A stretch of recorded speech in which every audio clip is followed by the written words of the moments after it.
মুসলিম মাকামে মুস্তাফা আবরুয়ে মাজনামে মুস্তাফা সালাতিয়া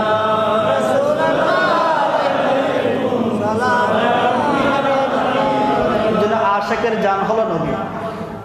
নবী মোদের জান, নবী মোদের প্রাণ, নবী মোদের জান, নবী মোদের প্রাণ। নবীর পথে পাব মোরা খোদার সন্তান, নবী মোদের জান, নবী মোদের প্রাণ। সালাতুনিয়া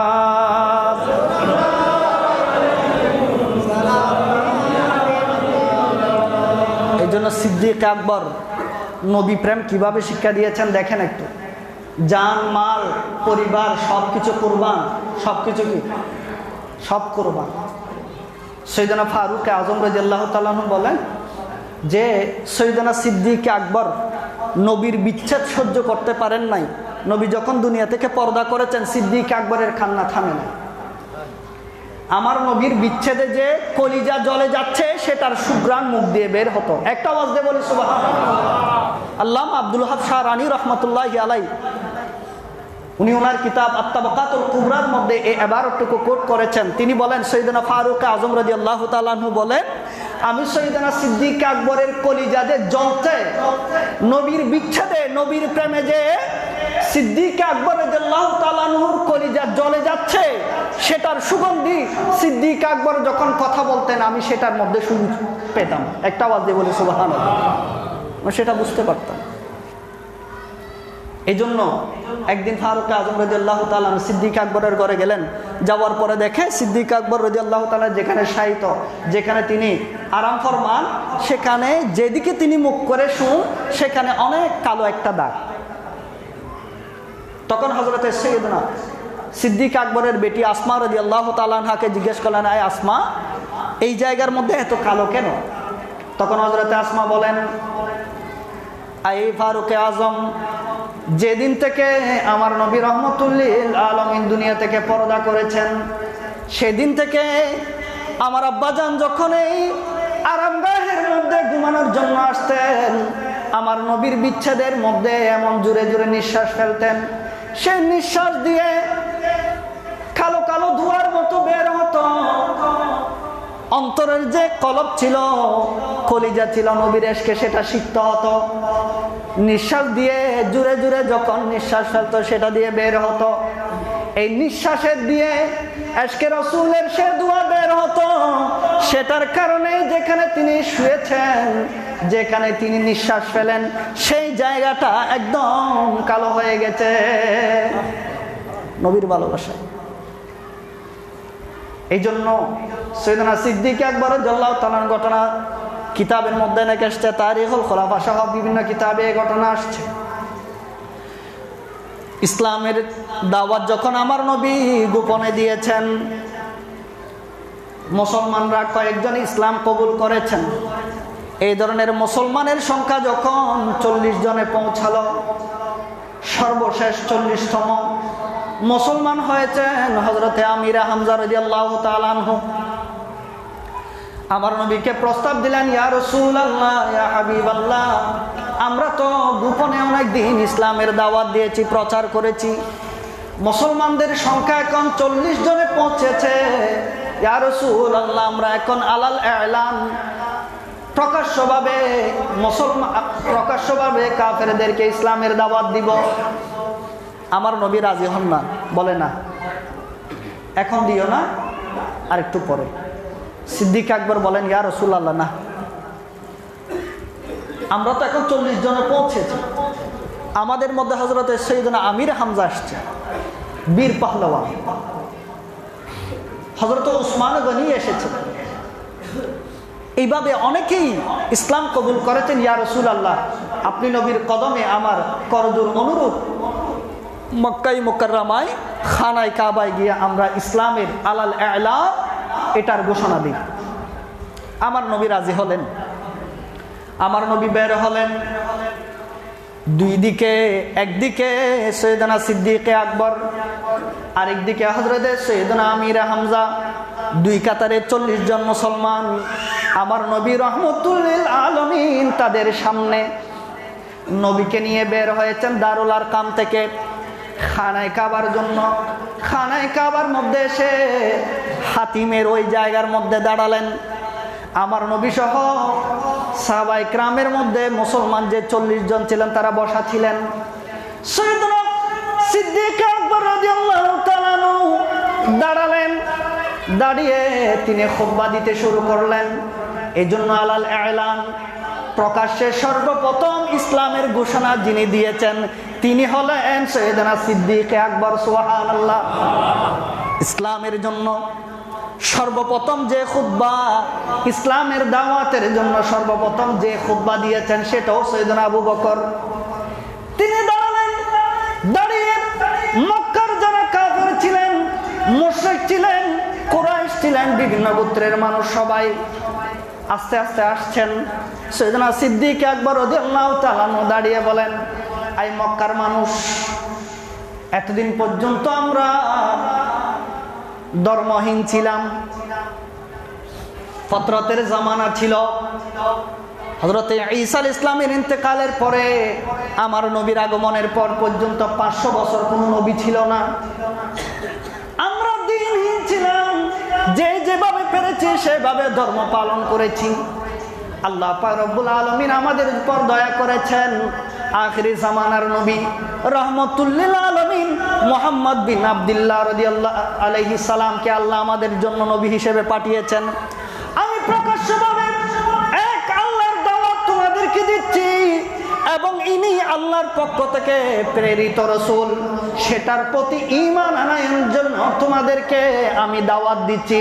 একটা আওয়াজ দিয়ে বলি সুবহানাল্লাহ। প্রথম দাওয়াত দিয়েছেন ইসলামের জন্য, প্রথম খুতবা এটা দিয়েছেন সৈয়দনা সিদ্দিক আকবর। এটা বলার সাথে সাথে চতুর্দিক থেকে মক্কার কাফেররা, কুরাইশরা এমন ভাবে আক্রমণ করলো, এই 40 জন মুসলমান এক একজন এক এক দিকে চলে গেল। এদিকে সৈয়দনা সিদ্দিক আকবর যেহেতু দাঁড়িয়ে ইসলামের দাওয়াত দিয়েছেন, সবার টার্গেট ছিল সিদ্দিক আকবর। সিদ্দিক আকবর রাদিয়াল্লাহু তাআলা আনহুকে এমন ভাবে মেরেছে, রক্তে রক্তাক্ত করে ফেলেছে। মারতে মারতে এক পর্যায়ে সৈয়দনা সিদ্দিক আকবর রাদিয়াল্লাহু তাআলা আনহু বেহুশ হয়ে মাটির সাথে লুটিয়ে পড়েছে। এদিকে সৈয়দনা সিদ্দিক আকবর রাদিয়াল্লাহু তাআলা আনহুর চোখ বলেন, মুখ বলেন, মাথা থেকে পা পর্যন্ত রক্ত আর রক্ত, মাটির মধ্যে পড়ে আছেন। এইদিকে তার গোত্রের লোক, বনী তমিমের লোকেরা খবর পেয়েছে মক্কার মানুষ হযরত আবু বকরকে মেরেছে। এমন ভাবে আঘাত করেছে, সিদ্দিক আকবর মাটির সাথে লুটিয়ে গেছে, রক্তাক্ত হয়ে গেছে। বনী তমিম গোত্রের লোকেরা এসে সৈয়দনা সিদ্দিক আকবর রাদিয়াল্লাহু তাআলা আনহুকে ঘরে নিয়ে গিয়েছেন ওমর মায়ের কাছে। ওইখানে রেখে এসে সিদ্দিক আকবর রাদিয়াল্লাহু তাআলা আনহুর অবস্থা খুবই শোচনীয় ছিলেন। সবাই মনে করেছে এই যাত্রায় সিদ্দিক আকবর আর বাঁচবে না, হয়তো মারা যাবে। এই আশঙ্কা করে বনী তমিম গোত্রের লোকেরা খানায় কাবার মক্কা শরীফের মধ্যে এসে আল্লাহর ঘোষণা দিল, উতবা ইবনে রবিয়া যে সবচেয়ে বেশি হযরত আবু বকর রাদিয়াল্লাহু তাআলা আনহুকে মেরেছেন, উতবা ইবনে রবিয়া, ওনার গোত্রের লোকেরা, বনী তমিম গোত্রের লোকেরা দাঁড়িয়ে বলছে, সৈয়দনা সিদ্দিক আকবরের যদি কোনো কিছু হয় সেটার জন্য আমরা উতবা ইবনে রবিয়াকে কতল করব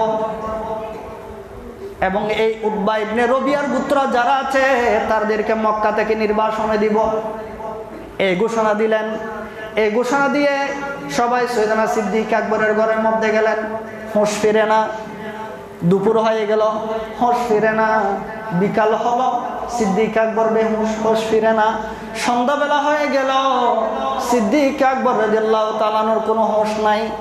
সন্ধ্যার পরে সৈয়দনা সিদ্দিক আকবর রাদিয়াল্লাহু তাআলা একটু নড়াচড়া করলেন।